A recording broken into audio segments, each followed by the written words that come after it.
నేను చెప్పినటువంటి ఆవులు చనిపోనే లేదు అని చెప్పినటువంటి మీరు మొదటేమో చనిపోలేదని చెప్తారు, ఆ తర్వాత ఇన్ని చనిపోయినాయని, ఈ తిరుపతి శాసనసభ్యుడు 40 చనిపోయినాడని ఆయన ఒక ప్రకటన ఇచ్చినాడు, 40 చచ్చిపోయినాయి అని.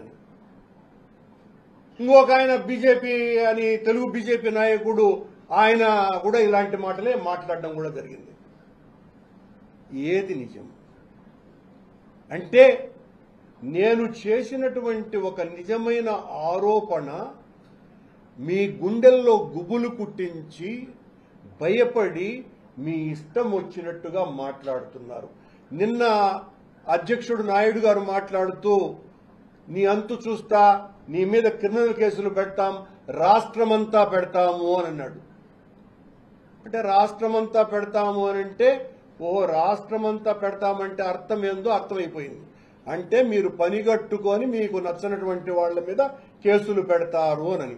బిఆర్ నాయుడు గారు, రాష్ట్రమంతా కాదు దేశమంతా పెట్టమని నేను మిమ్మల్ని డిమాండ్ చేస్తున్నా. నేను సిద్ధం.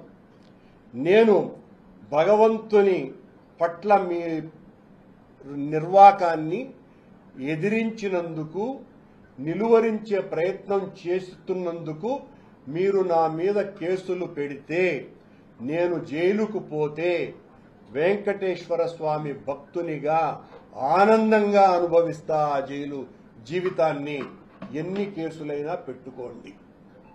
నేను చెప్పింది అబద్ధమైతే దేనికైనా కూడా నేను సిద్ధమే.